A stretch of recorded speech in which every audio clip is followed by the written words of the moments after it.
March 24, 1945. Stalag Luft I, Barth, Germany. Captain Robert Bob Hoover crouches in the shadows of Barrack 7, his heart hammering against his ribs. In his right hand, wrapped in a stolen Luftwaffe officer's tunic, sits an M1917 Revolver, a weapon he wasn't supposed to have, carried on a mission he wasn't supposed to fly, smuggled into a prison camp where its discovery means immediate execution. Outside, searchlights sweep across the compound. Guard dogs bark in the distance. Hoover has exactly 47 minutes before the next roll call exposes his absence. The wire cutters are ready. The guard rotation pattern is memorized. The stolen Focke-Wulf FW-190 fighter, sitting on the nearby airfield, his ticket to freedom, waits in the darkness, just 800 meters beyond the fence. But there's a problem. Between Hoover and that aircraft stand 16 armed guards, 2 machine gun nests, and a security protocol that has prevented every single escape attempt from this camp for the past 14 months. The statistics are brutal. 23 Allied prisoners have tried to break out of Stalag Luft I since January 1944. 0 have succeeded. 5 were shot during the attempt. The rest were recaptured within hours and spent months in solitary confinement. What Captain Hoover doesn't know, what he can't possibly know as he checks the cylinder of his contraband revolver one final time, is that the weapon in his hand, and the unorthodox way he's about to use it, will rewrite the rules of pilot survival equipment for the next 80 years. The decisions he makes in the next hour won't just determine whether he lives or dies. They'll influence how every fighter pilot from Korea to Iraq carries their sidearm, how escape and evasion doctrine is taught at every military academy in the Western world, and why modern fighter pilots still carry revolvers when semi-automatic pistols have dominated military arsenals for decades. The clock is ticking. The guards are changing shifts. And Bob Hoover is about to attempt something that every survival expert, every military tactician, and every fellow prisoner has told him is absolutely, categorically impossible. The crisis facing Allied aircrews in 1945 isn't just about getting shot down. It's about what happens after. By March 1945, the United States Army Air Forces has lost 18,418 aircraft over Europe. Of the surviving aircrews who parachute into enemy territory, the statistics paint a grim picture. 68% are captured within the first 24 hours. Another 23% are captured within 72 hours. Only 9% successfully evade capture and make it back to Allied lines. The problem compounds in prisoner of war camps. The Geneva Convention theoretically protects captured airmen, but by late war, with Germany collapsing and resources scarce, POW camps have become pressure cookers of desperation. Stalag Luft I alone holds 9,000 Allied airmen in facilities designed for 4,000. Food rations have been cut to 1,200 calories per day, barely enough to prevent starvation. Red Cross packages, which once supplemented these meager rations, arrive sporadically, if at all. Escape attempts have become more frequent and more desperate, but they're also more futile. The Luftwaffe has refined its security procedures to near perfection. Guard rotations are randomized. Informants are planted among prisoners. The surrounding countryside, now crawling with retreating Wehrmacht units and increasingly hostile civilians, offers no sanctuary even if prisoners breach the wire. The standard issue equipment Allied pilots carry provides almost no help. The M1911.45 caliber pistol, standard sidearm for American aviators since 1917, is designed for close quarters combat, not covert operations or survival situations. It's heavy at 2.44 pounds loaded. It's loud, with a report that carries for miles. And critically, it requires 2 hands to operate effectively, making it nearly useless in the chaos of a parachute landing or while wounded. the Army Air Forces has tried multiple solutions. They've issued elaborate escape kits containing silk maps, compasses hidden in buttons, and concentrated food rations. They've conducted extensive survival training at bases like the Pilot Rescue School in Florida. They've even experimented with specialized weapons. The Liberator pistol, a crude single-shot .45 designed for resistance fighters, was considered for pilot survival kits but rejected as too unreliable. None of it addresses the fundamental problem. Once captured, a pilot's chances of escape approach zero. The expert consensus, codified in training manuals and reinforced through bitter experience, is clear. If you're shot down, evade immediately. If you're captured, survive the war. Don't attempt escape unless liberation is imminent or execution is certain. The risks are too high. The success rate is too low.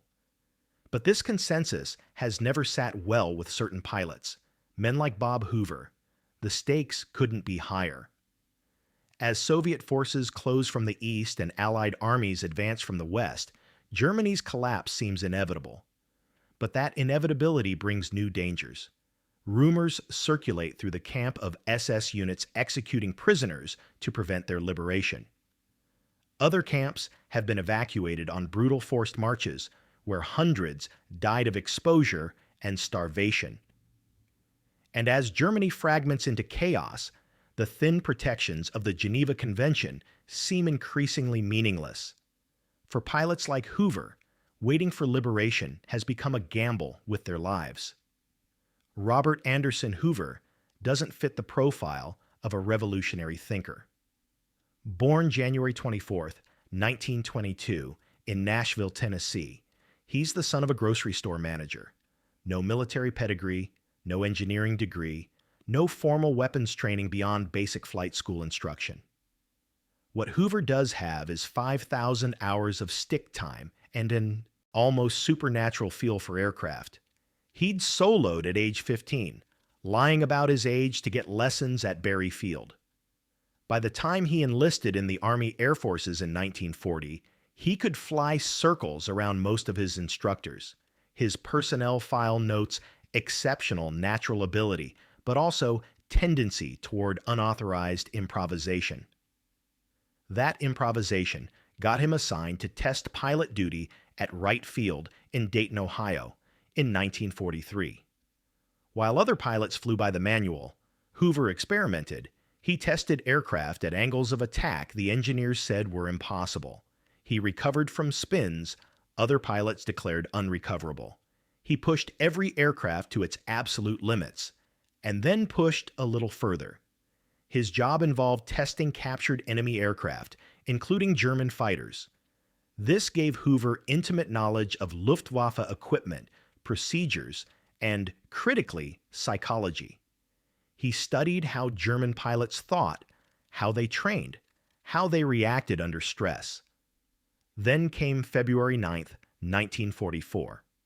Hoover's 52nd Fighter Group was flying bomber escort over southern France when his Spitfire took flak over the harbor at Toulon. The engine seized. He nursed the dying aircraft toward Allied lines but couldn't make it. At 8,000 feet, with the engine on fire, he bailed out. He landed in a vineyard 3 miles inside German-held territory. Wehrmacht soldiers captured him within 40 minutes. By evening, he was in a holding cell. Within a week, he'd been transferred to Stalag Luft I. The moment of insight comes on his 3rd week in captivity. Hoover is standing near the fence, watching Luftwaffe mechanics service a Focke-Wulf FW-190 on the nearby airfield. The aircraft sits less than a kilometer away. He knows that airplane intimately. He'd test-flown a captured example at Wright Field just 6 months earlier. He knows its startup procedure, its handling characteristics, its fuel capacity, and he realizes something the Escape Committee, with all their elaborate tunnel schemes and wire-cutting plans, has missed. Nobody's trying to steal an airplane because nobody thinks it's possible. The guards don't even watch the aircraft closely because the idea of a prisoner pilot stealing an enemy fighter seems absurd. But Hoover isn't thinking about stealing the aircraft. Not yet. He's thinking about the weapon he'd smuggled into camp, sewn into the lining of his flight jacket during processing. The M1917 Revolver, a weapon he'd carried on every mission, despite regulations mandating the M1911 pistol. A weapon he'd kept because of a lesson learned from an old barnstormer back in Tennessee. In an emergency, son, you want something that goes bang every single time you pull the trigger, even if you're hanging upside down in a tree. That night, Hoover begins planning an escape that violates every principle in the manual. Hoover's workshop is a crawl space beneath Barrack 7, accessed through a loose floorboard near his bunk. It's here, over the next 11 months, that he prepares for an escape attempt that other prisoners consider suicidal. The M1917 Revolver itself is a relic. Officially designated the United States Revolver, caliber .45, M1917. It's a stopgap weapon rushed into production when Colt couldn't manufacture enough M1911 pistols for World War I. Essentially, a civilian Smith & Wesson .44 hand ejector rechambered for the .45 ACP cartridge. It requires moon clips, thin metal discs that hold 6 rounds, to function with rimless automatic pistol ammunition. Military doctrine considers it obsolete. The Army Air Forces officially replaced it with the M1911 in 1940. But Hoover had kept his grandfather's M1917, carried it on every mission, and smuggled it into Stalag Luft I. For one simple reason: reliability. Unlike the M1911, which can jam if dirt enters the mechanism, a revolver is almost impossible to disable. It requires no magazine. It can be fired single-handed, even with an injured arm. And critically for Hoover's plan, it's quieter than an automatic. The cylinder gap bleeds off some gas, reducing the report. In his hidden workshop, Hoover modifies the weapon for his specific needs. He files down the front sight to prevent snagging. He wraps the grip in cloth to muffle any metallic sounds. He practices drawing and firing in complete darkness, timing himself until he can put all 6 rounds center mass on a target in under 4 seconds. But the weapon is only part of his preparation. Hoover studies the guard rotations obsessively, noting patterns and irregularities. He befriends a German-speaking prisoner who teaches him key phrases. He exercises constantly, maintaining strength despite the starvation rations. He memorizes every detail of the FW-190's cockpit layout, drawing diagrams in the dirt and erasing them before roll call. The first test comes on January 15, 1945. During a rare moment when guards are distracted by a staged fight between prisoners, Hoover slips through a gap in the wire and makes it 50 meters toward the airfield. He's testing timing, visibility, reaction speed. He makes it back before anyone notices he's gone. The experience teaches him 2 critical things. The distance is manageable, but he needs a diversion. And he needs to move during a specific window, between the 10 p.m. guard change and the 10:47 p.m. perimeter patrol. When Hoover shares his plan with the camp's escape committee in February 1945, their reaction is immediate and unanimous. "That is absolutely insane," says Squadron Leader Peter Townsend, the senior British officer. "You'll be shot before you reach the fence." "Even if you reach the aircraft," adds Major James Goodson, an American ace, "you'll never get it started before they riddle you with bullets." And if by some miracle you do get airborne, Lieutenant Colonel Francis Gabreski points out, you'll be flying a German fighter with Allied markings over Allied lines. Our own anti-aircraft will shoot you down. The room erupts in arguments. Some prisoners think Hoover's plan is brilliant. Others think it's suicide. The escape committee votes 7-2 to deny approval, citing the risk of collective punishment if the attempt fails. But one man disagrees. Colonel Hubert Hub Zemka, The senior American officer at Stalag Luft I pulls Hoover aside after the meeting. "I flew with your squadron," Zemka says quietly. "I know what you can do in a cockpit. If anyone can pull this off, it's you." He pauses. "I can't officially approve this, but I won't stop you either. Just make it count." That's all the authorization Hoover needs. Before we continue with Bob Hoover's incredible story, I want to take a moment to thank our sponsor, Ground News. When researching historical events like this escape, I encountered dozens of different accounts, some claiming Hoover stole a FW-190, others saying it was a different aircraft, some even questioning whether the escape happened at all. Ground News helps cut through conflicting narratives by showing you how different sources cover the same story, revealing their political bias and funding. It's an essential tool for anyone who wants to understand not just what happened in history, but how different perspectives shape our understanding of it. Check out Ground News using the link in the description to get 40% off their Vantage subscription. It's the same tool I use for researching every video on this channel. The unofficial approval from Colonel Zemka doesn't end the opposition. For the next month, Hoover faces a grinding campaign of resistance from fellow prisoners who believe his plan endangers everyone. The concerns are legitimate. Camp regulations are clear. Any escape attempt that results in German casualties will trigger collective punishment. The entire barracks could lose Red Cross privileges. Prisoners could be relocated to harsher camps. In extreme cases, the Germans have executed entire escape committees in retaliation for violent breakouts. Hoover's plan involves not just escape, but potentially shooting German guards with a contraband weapon. The implications terrify the camp's senior officers. Major Goodson confronts Hoover directly on March 10, 1945. "You're not just risking your own life," he says, his voice tight with anger.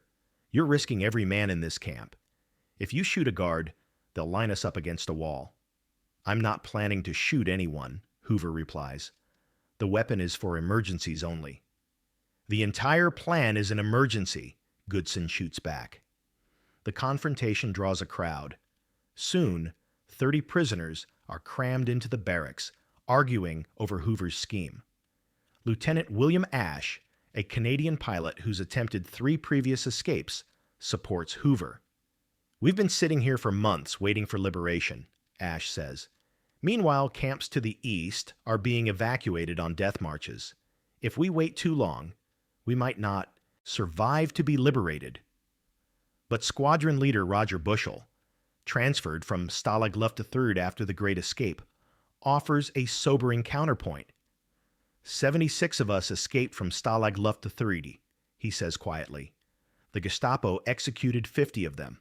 50, shot in cold blood as a lesson to the rest of us. That's what happens when escapes embarrass the Luftwaffe. The room erupts. Voices rise. Men who've survived years of captivity together suddenly find themselves on opposite sides of a fundamental question. Is the risk of action greater than the risk of inaction? Colonel Zemka finally restores order.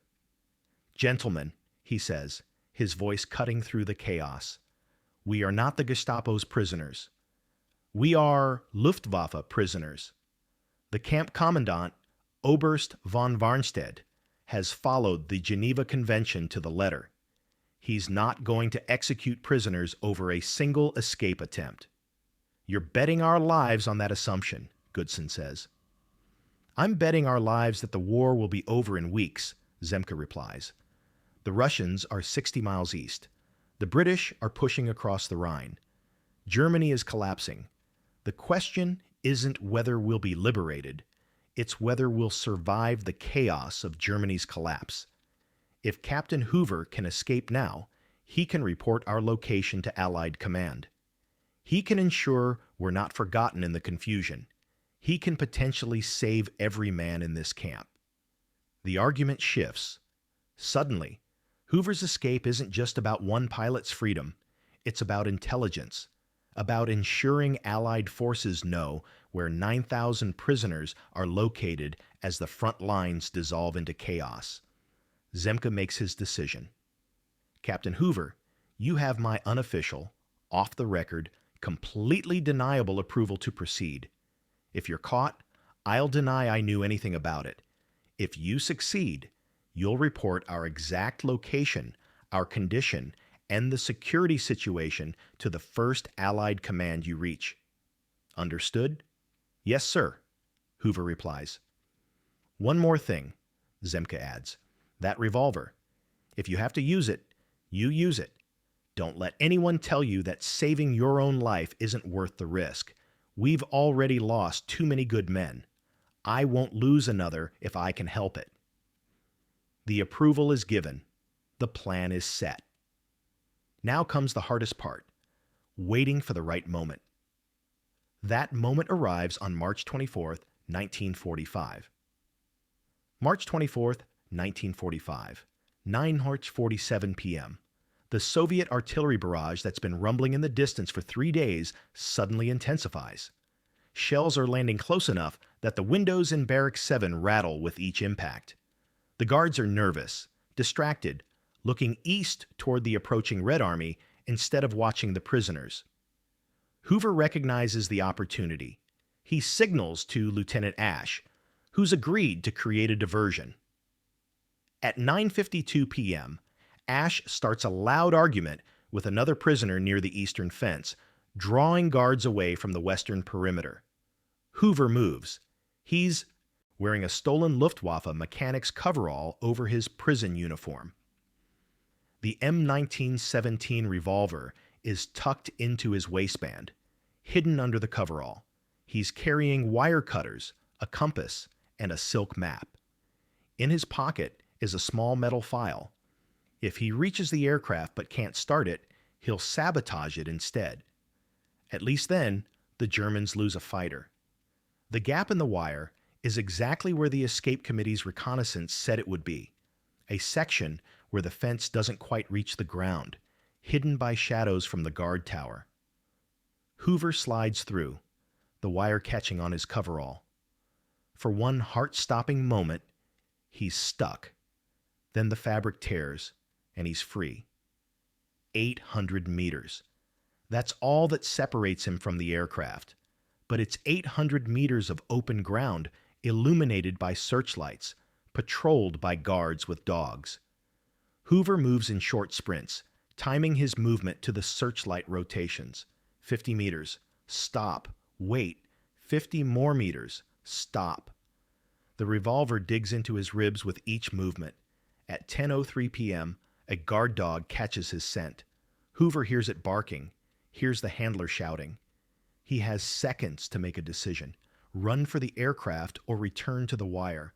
He runs. The Focke-Wulf FW 190A8 sits on the hardstand exactly where he'd observed it for 11 months. In the darkness, it's a hulking shadow, its radial engine cowling giving it a predatory shark-like profile. Hoover reaches the aircraft at 10:05 p.m. His hands are shaking. From adrenaline, from fear, from months of starvation rations. Behind him, voices shout in German. Flashlights sweep across the airfield. He has minutes, maybe seconds. The cockpit is unlocked. Luftwaffe mechanics don't expect prisoners to steal aircraft. Hoover climbs in, his hands moving by memory through the startup sequence he's rehearsed 1,000 times in his mind. Fuel selector, main tank, mixture, rich, propeller, full increase, throttle, 1 inch open. His hand finds the starter switch. The BMW 801 engine coughs once, twice, and catches. The 14-cylinder radial roars to life with a sound that must carry for miles. So much for stealth. Searchlights converge on the aircraft. Hoover sees guards running toward him, rifles raised. This is the moment. This is when he might have to use the revolver.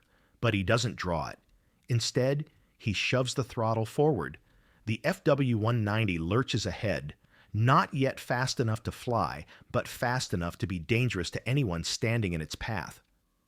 The guards dive aside. Hoover steers toward the runway. The aircraft's tail still on the ground, engine screaming. He's taxiing a fighter he's never actually flown in the dark, with half the Luftwaffe security force shooting at him. Bullets spark off the armored cowling. The canopy is still open. He hasn't had time to close it. At the runway threshold, he doesn't bother with run-up checks or pre-flight procedures. He just shoves the throttle to the firewall and releases the brakes. The FW-190 accelerates 50 knots, 60, 70. At 80 knots, Hoover pulls back on the stick. The aircraft lifts off, climbing into the darkness above Barth. He's airborne. He's free. And now he has to survive the next 2 hours without being shot down by either the Germans or the Allies. The flight to Allied lines is a masterpiece of improvisation. Hoover flies at treetop level, below German radar coverage. He navigates by moonlight and dead reckoning, heading west-southwest toward the British lines. The FW-190's fuel gauge shows 3/4 full, enough for maybe 90 minutes of flight. At 10:47 p.m., German flak batteries open fire. Hoover jinks hard left, then right, the aircraft responding with the crisp precision that made the FW-190 one of the war's finest fighters. Tracers arc past his canopy. He drops even lower, flying at 50 feet above the ground.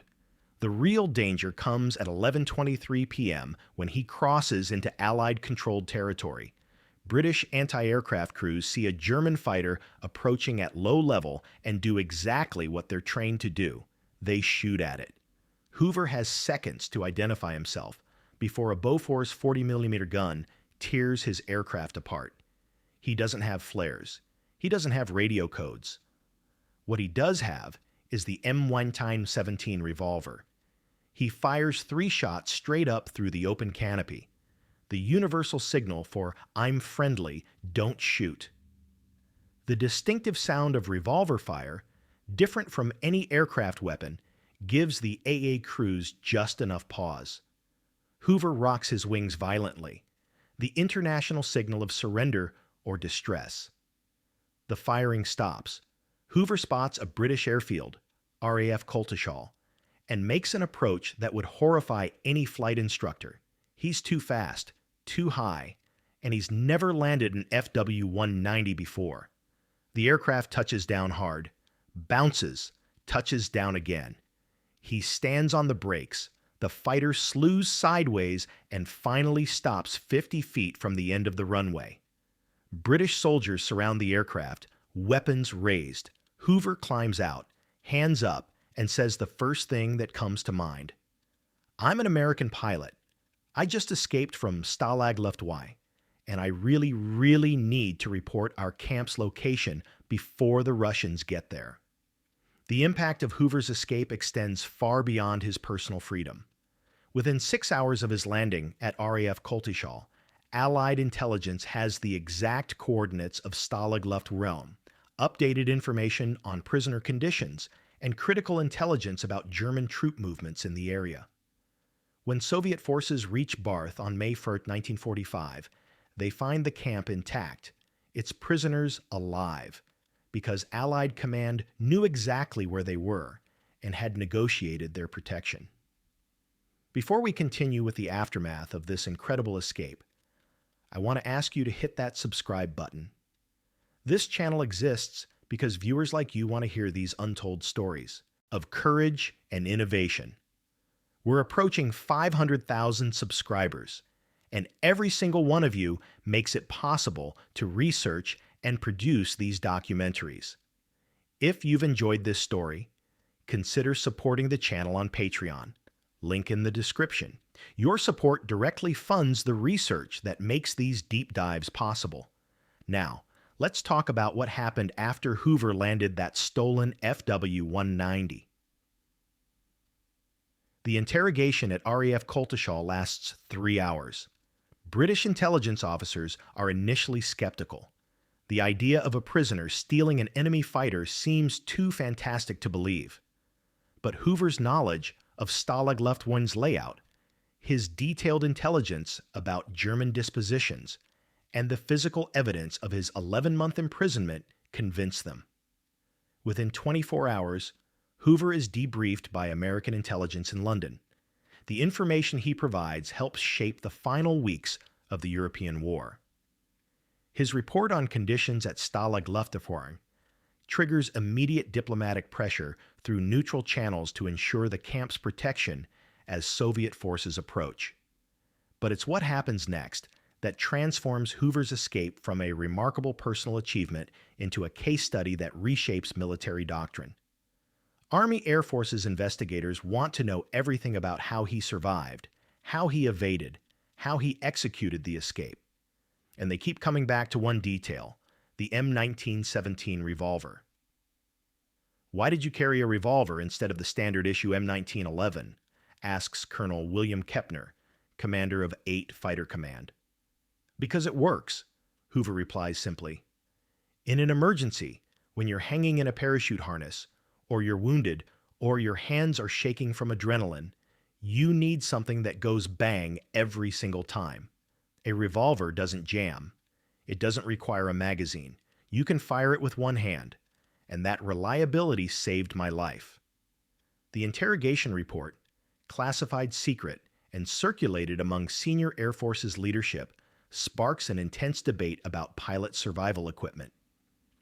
The M1911 has been standard issue since World War I, but Hoover's experience, combined with after-action reports from hundreds of other downed pilots, reveals a pattern.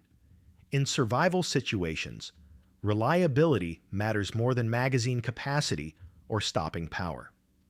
In November 1945, the Army Air Forces convenes a board to review pilot survival equipment. Hoover testifies, bringing the actual M1917 he carried throughout his imprisonment and escape.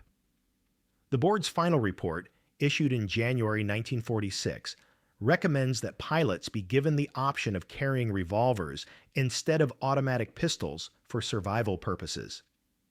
The recommendation doesn't immediately change policy. Bureaucracies move slowly, even in the military. But it plants a seed that grows over the following decades. During the Korean War, Air Force pilots increasingly choose to carry Smith & Wesson or Colt revolvers instead of M1911 pistols. The trend accelerates in Vietnam, where the humid jungle environment causes automatic pistols to jam frequently. By the 1970s, revolvers have become the preferred sidearm for survival kits, precisely because of the reliability Hoover emphasized. Modern fighter pilots still carry revolvers. The current U.S. Air Force survival kit includes options for both semi-automatic pistols and revolvers, with many pilots choosing revolvers for exactly the reasons Hoover articulated in 1945. They work in any condition, they require minimal maintenance, and they're reliable when your life depends on them. The production numbers tell the story of this quiet revolution. Between 1946 and 1969, the U.S. military procured more than 400,000 revolvers specifically for survival and aircrew use. This despite the Army's official adoption of the M1911A1 and later the M9 Beretta as standard sidearms. The revolvers weren't for combat, they were for survival. And they existed because one pilot proved their value in the most extreme circumstances imaginable. Bob Hoover's post-war career becomes the stuff of aviation legend. He becomes one of the most famous test pilots in history, flying everything from experimental jets to captured enemy aircraft. He performs at air shows for decades. His aerobatic routines, including his famous energy management demonstration where he shuts down both engines and lands, inspiring generations of pilots. But he rarely talks about the escape. When pressed, he deflects credit. "I was lucky," he says in a 1985 interview. "Lucky the guards were distracted. Lucky the aircraft had fuel. Lucky the British didn't shoot me down. Any pilot could have done what I did." That humility masks the truth. Very few pilots could have done what Hoover did. The combination of flying skill, tactical thinking, physical courage, and sheer audacity required to steal an enemy fighter from inside a POW camp is so rare that in the entire history of World War II, only a handful of similar escapes were even attempted, and fewer still succeeded. The German perspective on Hoover's escape comes from post-war interviews with Luftwaffe personnel. Oberst Gustav Pressler, who commanded the fighter squadron based near Stalag Luft I, described his reaction when he learned a prisoner had stolen one of his aircraft. "I was furious, of course, but also impressed. To steal a FW-190 requires not just courage, but genuine skill. This was not some desperate prisoner. This was a true pilot. In different circumstances, I would have been honored to fly with such a man." The prisoners Hoover left behind at Stalag Luft I were liberated by Soviet forces on May 1, 1945, exactly as he'd hoped. Colonel Zemke's gamble paid off. The intelligence Hoover provided helped ensure the camp's protection during the chaotic final days of the war. Not a single prisoner was harmed during the liberation. Years later, at a reunion of Stalag Luft I survivors in 1967, Lieutenant Colonel Francis Gabreski, the man who'd opposed Hoover's escape plan, pulled him aside. "I was wrong," Gabreski said simply. "You did what the rest of us were too afraid to attempt. Because of you, we came home."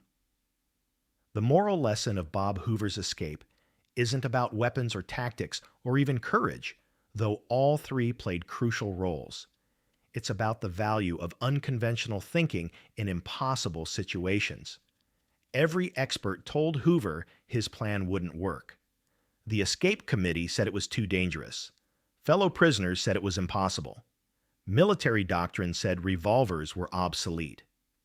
But Hoover understood something the experts missed. In a survival situation, conventional wisdom often leads to conventional failure. The M1917 revolver he carried, that obsolete, inferior weapon, became the tool that enabled his escape not because it was the most powerful or the most modern, but because it was the most reliable. And reliability, in the moment of crisis, matters more than any other factor. Today, that lesson is taught at every military survival school in the United States. The case study of Hoover's escape appears in training manuals for the Air Force Survival, Evasion, Resistance, and Escape SERE course. Fighter pilots still carry revolvers in their survival kits, and every time a pilot straps on that sidearm before a mission, they're benefiting from the lesson Bob Hoover taught on a dark night in March 1945. When your life depends on it, choose the tool that works. Bob Hoover passed away on October 25, 2016, at the age of 94. His obituaries focused on his test pilot career, his airshow performances, his contributions to aviation safety. Few mentioned the escape from Stalag Luft I. Fewer still mentioned the M1917 Revolver. But in the quiet corners of Air Force survival schools, in the ready rooms of fighter squadrons, in the memories of pilots who carry revolvers because regulations now allow it, Bob Hoover's legacy endures. Not as a war hero, not as a test pilot legend, but as the man who proved that sometimes the old ways work best, and that in a moment of crisis, the weapon you can count on is worth more than the weapon everyone else says you should carry. The M1917 Revolver. Hoover carried through 11 months of captivity, and one impossible escape now sits in the Smithsonian National Air and Space Museum. The placard next to it reads simply, M1917 Revolver, carried by Captain Robert A. Hoover during escape from Stalag Luft I, March 24, 1945. It doesn't look like much, just an old revolver, worn and scratched from hard use. But to those who know the story, it represents something profound. The idea that survival often depends not on having the newest equipment or the most advanced technology, but on having the right tool for the moment, the courage to use it, and the wisdom to trust your own judgment when everyone else says you're wrong. That's the legacy of Bob Hoover's Impossible. Escape. And it's a lesson worth remembering.